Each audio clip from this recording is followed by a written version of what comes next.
Antes de nada, dar las gracias también por la invitación a coordinar esta mesa, que me ha dado la oportunidad, además de escuchar todas las ponencias que han sido muy interesantes y que, un poco hilando con lo que decía Gonzalo respecto a su presencia como en este contexto en el que se han hablado de experiencias que eran como mucho más locales, yo creo que sí que nos ha permitido tener una visión un poco amplia de las cosas que pasan en la ciudad y de cómo se configuran, como decía antes Óscar, la relación que va desde las políticas urbanas hasta la realidad. Para las que no habéis estado esta mañana, hemos empezado con la que no habéis llegado a primera hora, hemos empezado con Eva Álvarez, que nos ha expuesto la experiencia de la organización AT del Cuarto Mundo en Las Sabinas, desde la perspectiva de la lucha por el derecho a la vivienda como un derecho que abre las puertas también a otros derechos de personas que han sido en parte desposeídas no solo de su vivienda, sino de las posibilidades de acceso a la ciudad y en parte a la vida. En ese recorrido, antes de pasar a Óscar, me parece que con ese camino que llevamos como desde lo más, ¿cómo decirlo?, desde lo más, no diría social, sino de lo más reactivo, de lo que sale del propio espacio, de la propia ciudad, yo creo que ha estado muy bien la experiencia que nos ha contado Pablo de Tranvía Cero, de sus propuestas para apropiarse de la apropiación del espacio público, el derecho al espacio público desde la crítica política. Y después pasaría un poco a la visión de Óscar, que es desde la administración pública nos ha explicado un poco la visión de esa propuesta de aplicar la perspectiva comunitaria, que yo creo que sí que nos sirve un poco para conectar con esa última visión que nos ha expuesto Gonzalo desde el marco superior que establece esta agenda urbana. En ese contexto, en ese recorrido un poco que va desde la respuesta ciudadana a la política urbana, sí que os quería un poco preguntar, era un poco una de las cuestiones que presentaba Óscar en su presentación, que es una de las cuestiones que a mí personalmente me parece, o sea, me preocupa un poco, me genera bastante inquietud, que es la relación que habitualmente se produce desde cómo bajan esas políticas, cuál es el marco de esas políticas públicas, cómo estos discursos que nos han estructurado, sobre todo estos 2 días de la Universidad Social de Vallecas, cómo llega parte de esas cuestiones que se plantean en un marco general y, como decía Gonzalo, desde un consenso entre distintos países, con perspectivas muy diferentes, con palabras, con grandes discursos que utilizan grandes palabras como sostenibilidad, resiliencia, etcétera, y que en realidad condicionan parte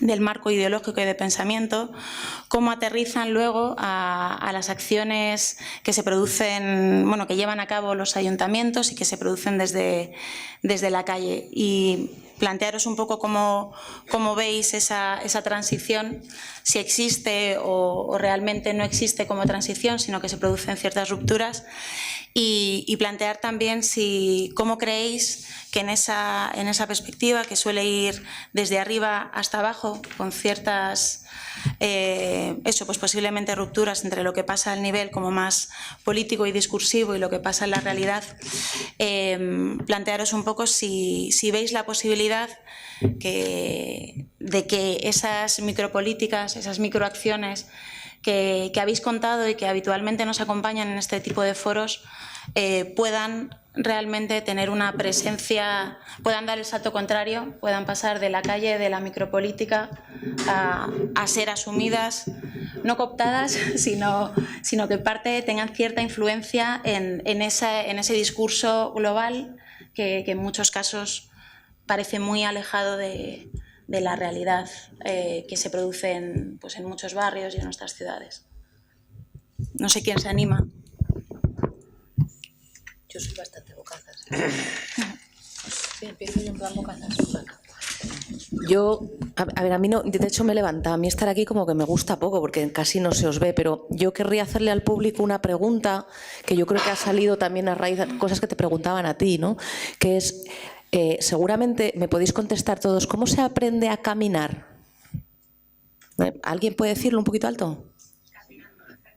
Caminando. ¿Y alguien puede caminar por ti? Nadie puede caminar por ti. ¿Alguien te puede dar la mano cuando te caes y ayudarte a levantarte? Pues es que yo creo que no hay otra. Bueno, puedo alargarme 2 horas con esto, pero yo creo que esa es la clave. Hay que dejar de pedir y esperar y tomar y hacer. Y si queréis luego preguntáis y seguimos. Yo, bueno, iba a la... Sí, en relación a lo que tú nos planteabas, ¿no? Hay como un imaginario, sobre todo fuera del mundo administrativo y también a veces en el mundo académico, de que la construcción de una política pública es algo que sigue una secuencia lógica. Es decir, que cuando hay alguien que está planificando una política pública en una administración, pues hay como una especie de secuencia lógica que empieza pues con unos diagnósticos, con una visión, a partir de esa visión unas estrategias, y que todo esto obedece a unos marcos políticos, etcétera, etcétera, muy ordenados y tal.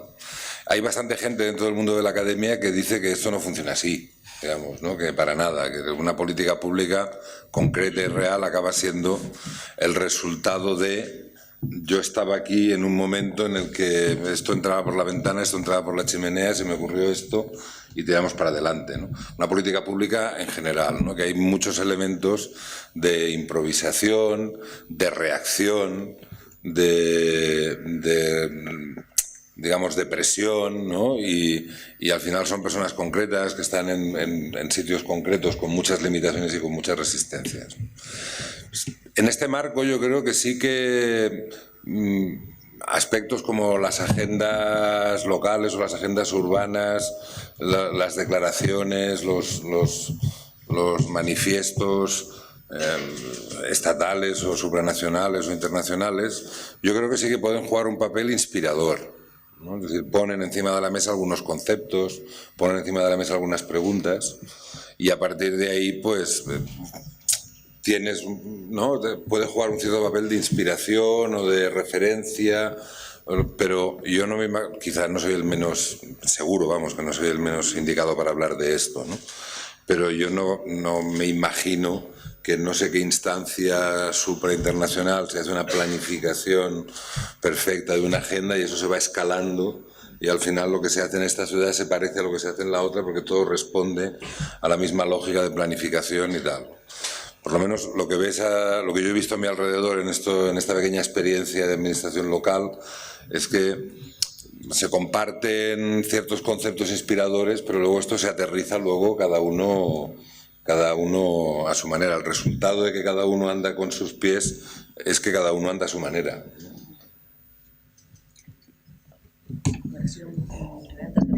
O sea, en nuestro caso concreto, en este Caminar Caminando, una cosa fundamental para quienes habéis estado en esta mañana y os habéis enterado un poco de la charla, fue crear el Facebook, ¿no? Entonces, de repente, una herramienta a la que tenemos acceso todos, como es un Facebook, visibiliza una realidad que no existía, ¿no? Y la administración pública y la administración local se da cuenta de que si vulnera los derechos de determinadas familias va a quedar fatal, ¿no? Porque se va a ver y porque además estas familias se empiezan a organizar y tienen abogados y les van a defender y van a ir a juicio, ¿no? Y entonces de repente dice, pues a lo mejor hay que firmar un nuevo convenio, ¿no? Esto es transformar las políticas. Yo pensaría que las políticas públicas están para ser desechadas, o sea, incluso para eso. O sea, para que la gente pueda contestarlas y decir esto no sirve y está bien. O sea, tenemos agendas para todo. Me encanta oír agendas que tienen muy buenas intenciones, pero el papel aguanta todo. Cuando están en la práctica, cuando las ponemos en la práctica, pueden que tengan muchos errores, muchas falencias y hay que estar dispuestos al cambio. Eso también implica que una línea política de alguna manera estaba abierta. Lo que oía era que todas estas son consideraciones que se ponen en papeles para que cada país asuma una posición respecto, pero quién quita que de pronto el gobierno que está de turno en cualquier país las asuma de tal o cual manera que no está bien.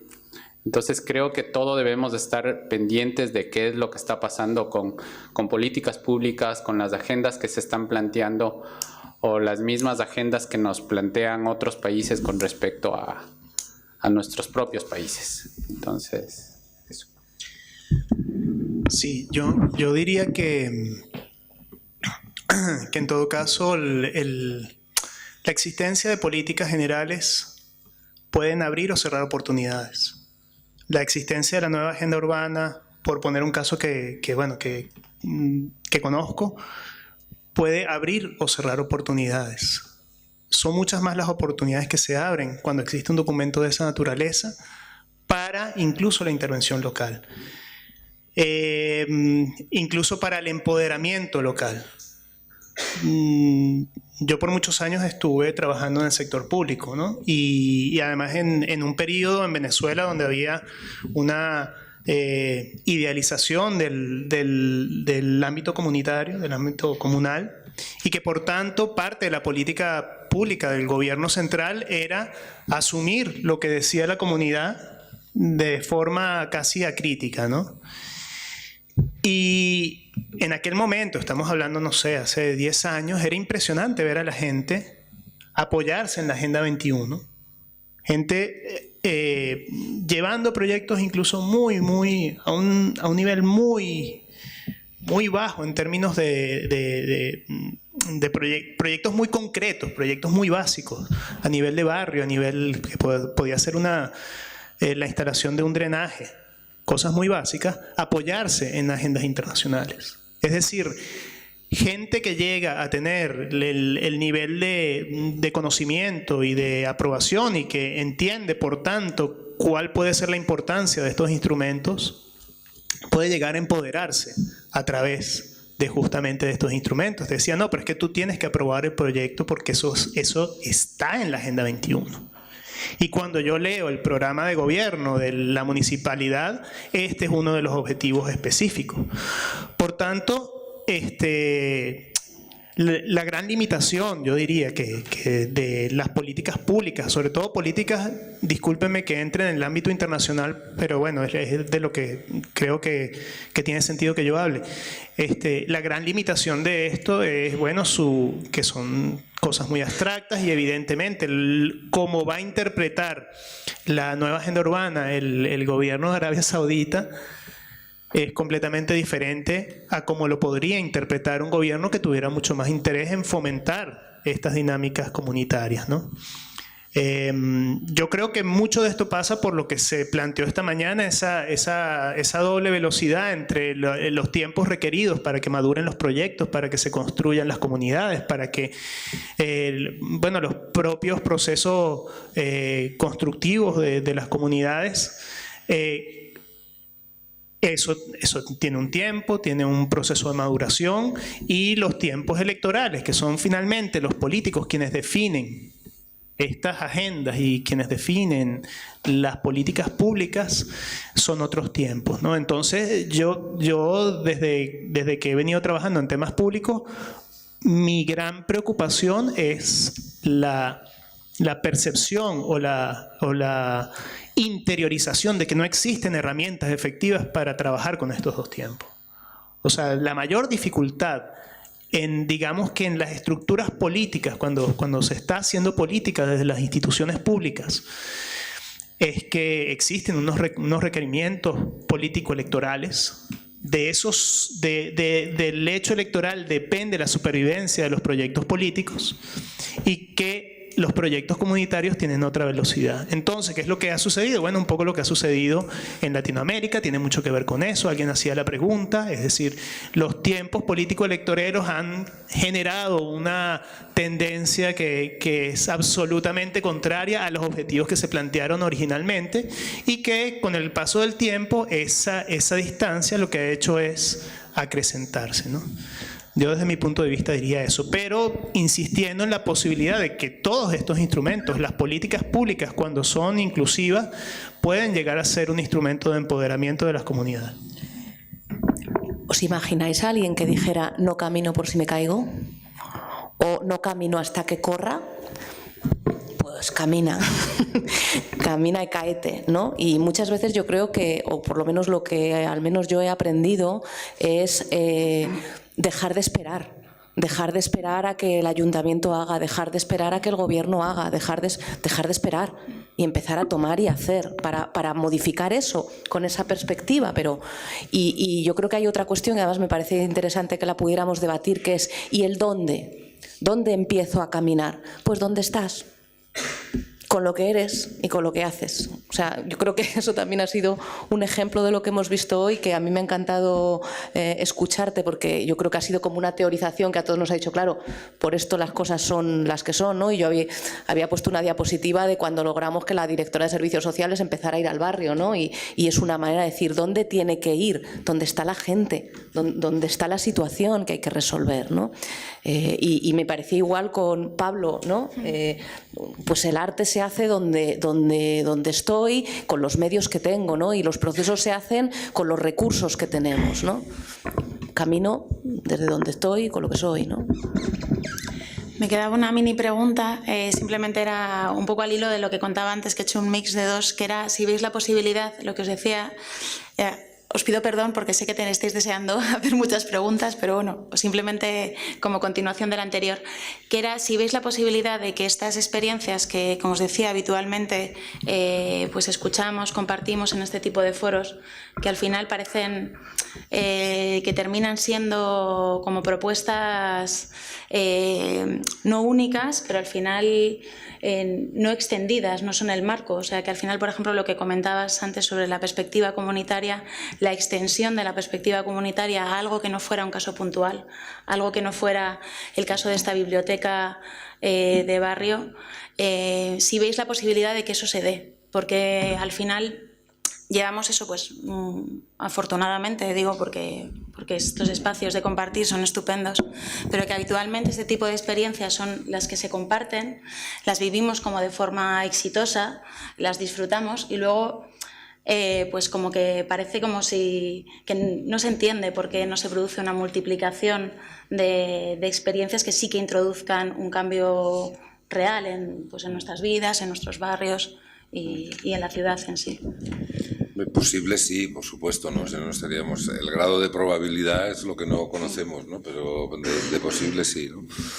¿Qué es lo que sabemos? Lo sabemos que muchas de estas experiencias, me parece que era una profesora brasileña, Sonia Fleury, que decía que muchas de estas experiencias suceden porque gracias a personas milagro, ¿no? Hay una persona milagro, ¿no? Que es la que es capaz, ¿no? Nosotros hablamos de superhéroes y superheroínas, ¿no? Entonces, aquella bibliotecaria, la doctora del centro de salud, el director de aquella escuela, aquel o aquella trabajadora social, ¿no? Son personas milagros, son superhéroes, o sobre todo superheroínas, en el caso de lo social, que hacen una cosa que es muy buena y muy peligrosa a la vez, que es que se lo creen, ¿no? Porque entonces hay como una gran división. Los que se lo creen, que son dos, y luego todos los demás que vamos a trabajar, digamos. Entonces, yo entiendo que lo que tú preguntas es si se puede pasar de los que se lo creen al sistema, ¿no? O por lo menos extenderlo. Yo creo que sí, ¿no? Nosotros diferenciamos, yo por lo menos diferencio, y en el marco nuestro diferenciamos dos conceptos que nos sirven un poco para caminar en esto, desde la política pública, ¿no? Que es qué nos corresponde construir y qué nos corresponde facilitar, ¿no? Entonces, ¿qué le corresponde a la administración? Construir, y aquí tenemos que ser proactivos, y corresponde construir servicio público y encargo, ¿no? Entonces, los trabajadores públicos responden a un encargo. O sea, a ti te encargan pues que prestes libros o que tramites ayudas, pues haces eso. Si te cambian el encargo, ¿no? Entonces hay una parte que tiene que ver con lo que la administración directamente construye, ¿no? Y hay otra parte que es más difícil todavía, que es aquello que la administración no construye, sino que facilita que otros construyan. Entonces este elemento facilitador también está presente. Yo creo que hay una combinación, lo que podría hacer extendible, pasar de experiencias milagro a política más generalizada, es una combinación entre construcción y facilitación desde el punto de vista de la administración. Pero hay un elemento, no querría tener, me callo ya, no contesto a ninguna más, pero hay un elemento que también es importante en esto, ¿no? Estamos hablando desde perspectivas muy distintas en países y en contextos muy distintos. Yo no querría generalizar, ¿no? Pero yo creo que cuando hacemos equiparable comunidad a sociedad o comunidad a barrio, ¿no? Estamos dando un salto excesivamente grande. No entraremos en el debate sobre qué entendemos por comunidad, ¿no? Pero hay un chiste, ¿no? Que me explicaban a mí, sería muy largo, ¿no? de explicar, que me explicaban a mí cuando estudiaba modelos matemáticos, ¿no? Que es el de supongamos que tenemos un abrelatas, ¿no? No sé si a alguno le sonará el chiste este, ¿no? La gente que se dedica a hacer modelos matemáticos para la economía se basa en supuestos, ¿no? Supongamos que el consumidor está perfectamente informado, supongamos que las empresas no sé qué, supongamos que no sé, y luego se ponen a hacer modelos, ¿no? Entonces le preguntan a uno de estos, ¿no? Que se dedica a hacer modelos, ¿tú cómo abrirías esta lata? Y dice, supongamos que tenemos un abrelatas. Bueno, claro. Entonces, supongamos que tenemos una comunidad, ¿no? Esto no queremos que lo haga el Estado y queremos que lo haga la comunidad. Supongamos que tenemos una comunidad. Bueno, depende de lo que entendamos por comunidad, no la tenemos. Si por comunidad entendemos organización social, compromiso, vínculo, capacidad de respuesta colectiva, no la tenemos. Por lo tanto, nosotros no hablamos tanto de comunidad como de proyecto comunitario, como esta voluntad de construir lo comunitario, ¿no? Entonces tampoco...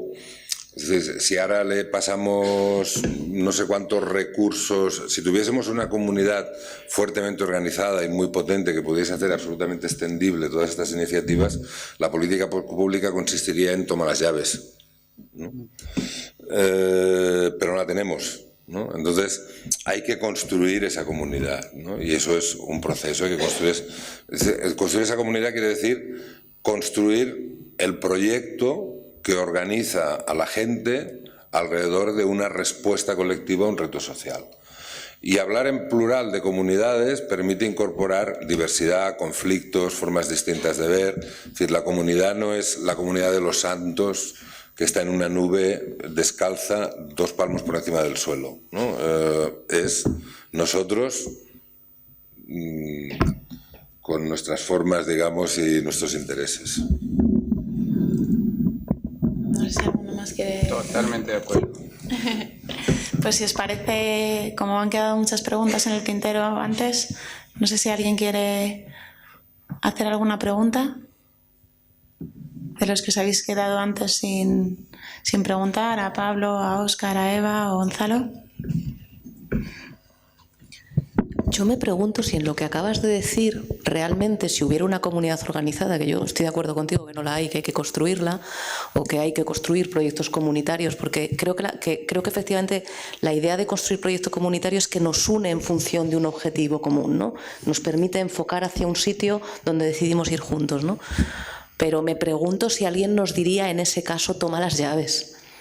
Porque mi experiencia, yo trabajo bastante en ONGs o en otro tipo de procesos, es quien tiene las llaves tiene el dinero y quien tiene el dinero tiene el poder. Y yo creo que el poder no se da, el poder se arrebata, pero nadie te da el poder, nadie te dice toma las llaves. Bueno. Creo que sí, una pregunta al fondo. Sí. Claro, cuando se plantea el tema de preguntas, me gustaría, y debe ser en este tipo de actos difícil hacerlo, que en lugar del formato de pregunta-respuesta pudiera ser un formato de conversación. Permitiría elaborar las cosas con un poco más de claridad. A mí se me vienen muchas cosas a la cabeza y seguramente voy a comentar alguna y muy probablemente de forma desordenada. Cuando he intervenido antes hablando de las dificultades de armonizar las propuestas técnicas y los proyectos con las dinámicas políticas, Claro, quería decir muchas cosas. Voy a poner un ejemplo. Los servicios sociales intervienen en situaciones de carencia, poniendo un ejemplo con el tema de las ayudas del REMI.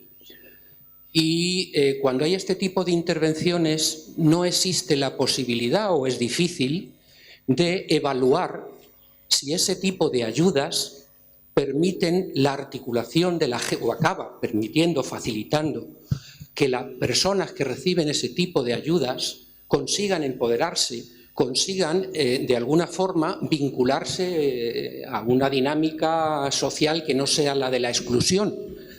¿Qué es lo que está ocurriendo? Que recibes ayudas y esas ayudas de alguna forma no tienen una contrapartida. Es un derecho, obviamente, pero esa contrapartida tendría que ver con la capacidad, si hay algún tipo de responsabilidad. A la hora de yo recibo una ayuda y tengo una responsabilidad. Si yo en mi vida consigo vivenciar la experiencia de tener responsabilidades y desarrollarlas, a nivel de currículum vitae, es una experiencia que me permite integrarme. Sin embargo, las ayudas no se plantean desde esa perspectiva. Y eso me parece, no sé si me estoy explicando, me parece un error notable porque no está facilitando la integración de las personas que reciben esa ayuda. Acaba siendo una dádiva que no construye tejido de alguna manera, ¿no? El tema de la educación se plantea como una cuestión fundamental. Sin embargo, la educación tiene carencias importantes. Estaba pensando en Europa, en algunos países, se enseña a los niños desde la escuela primaria a argumentar. Argumentar en el sentido de plantear una propuesta, un problema que puede haber en el colegio, los que están a favor o tienen una opinión y los que tienen la contraria. Entonces se cambia la posición de los chavales y a los chavales se les enseña a argumentar y a contraargumentar. Es decir, este tipo de comportamientos que van construyendo ciudadanía no son fáciles de conseguir. No sé, estoy un poco liando, pero me parece que hay muchas interferencias a la hora de considerar lo que es el tejido social.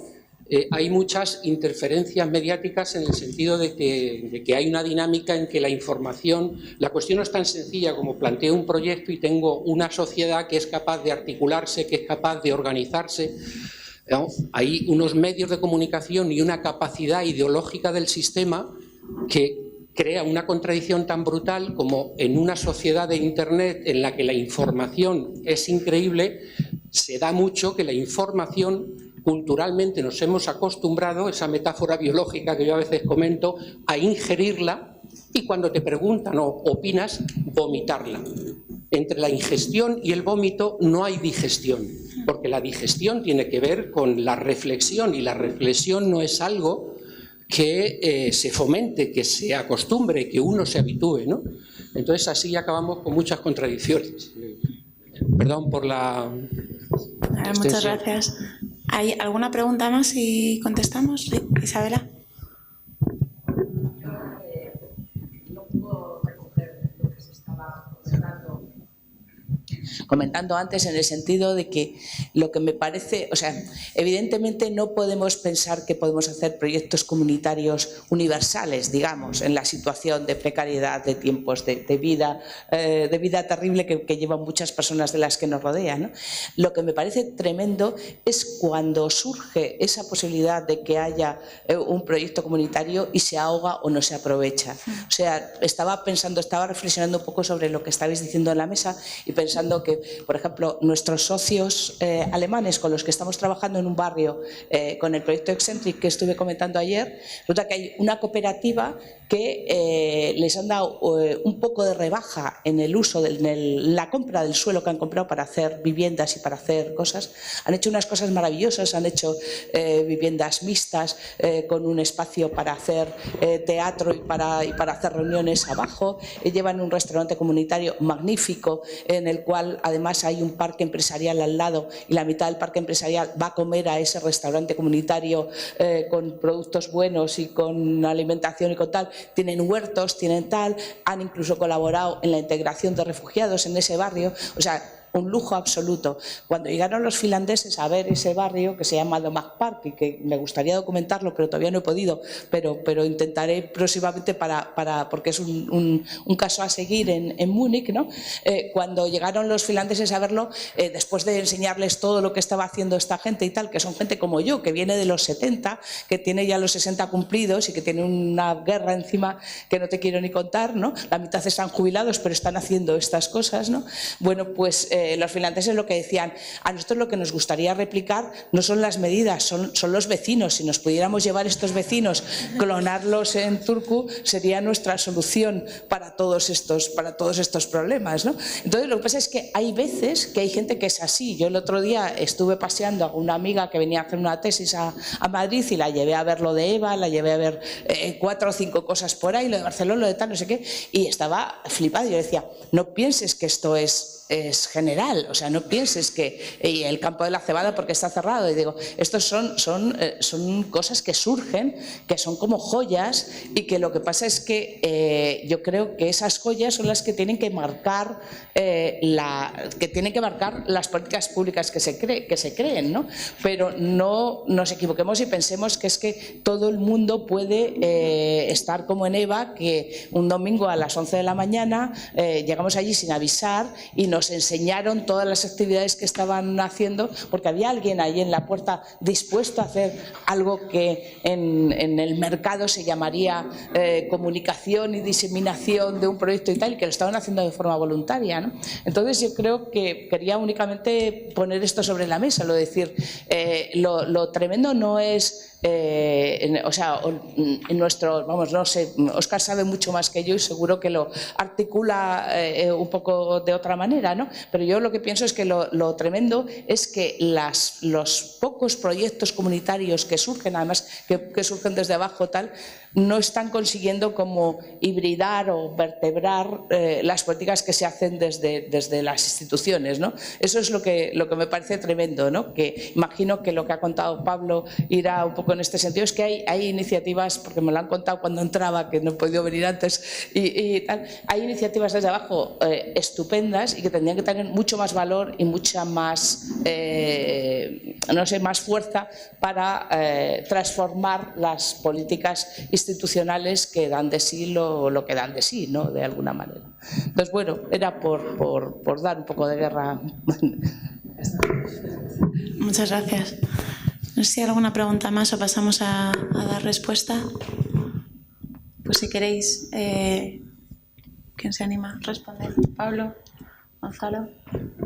Con respecto a la pregunta, a una de las preguntas que planteaba el compañero acá, las primeras, yo estoy de acuerdo en el que cuando exiges un derecho o alguna cosa, la gratuidad es un problema, o sea, en ciertas cosas. O sea, son unos derechos que vos debes acceder a luz, agua, teléfono, cosas básicas, pero cuando pasa en ciertas comunidades que exigen cosas y no se las dan, y se las dan, qué sé yo, como se decía, se planteaba que la llave la tenga otra persona y te la entrego y bacán. Es muy difícil que pase, o sea, porque ahí se van a ejercer temas de poder. Hablo de manera particular, pero cuando vos tienes la llave tienes el poder. Y cuando tengo el poder tengo la decisión por sobre todos. Pasa en los barrios que nos ha tocado que como él tiene la llave de la casa barrial se cree el presidente, pero el presidente también se cree el presidente y el vicepresidente está pensando en cómo votarle al presidente del barrio. Y claro, y hay otros grupos que están tras de esa llave de la casa barrial y de la casa comunal para hacer ¿qué? Para fiestas de 15 años. Entonces, ¿cómo ejerces esa cosa? O sea, yo estoy de acuerdo en el que hay personas que son únicas en los barrios. Yo totalmente de acuerdo que hay barrios en los que se unieron todos, no sé por qué. Dios los crió y ellos se juntan, dicen, y de pronto se juntaron en ese barrio y todos es como que maravilloso trabajar acá. Me pasó en Medellín, o sea, que encuentras a un enano leyendo el periódico de 5 años leyéndote el periódico. Cuando vos dices en Ecuador eso no pasa ni de chiste. Y luego adentro están niños recitando, haciendo poesía y cosas y vos dices esto es irreal, o sea, es... No te lo sabes explicar, pero claro, hay condiciones que se dan. Hay condiciones que de pronto las propias instituciones del Estado te proveen, sin lanzar flores a nadie y toda la cosa, pero qué sé yo, cuando llegó a Medellín, la Biblioteca España fue un nodo bien importante que generó una unión y un nexo. Y ahí comenzó a generar ciertas cosas. Yo creo que el Estado y las instituciones deben generar eso.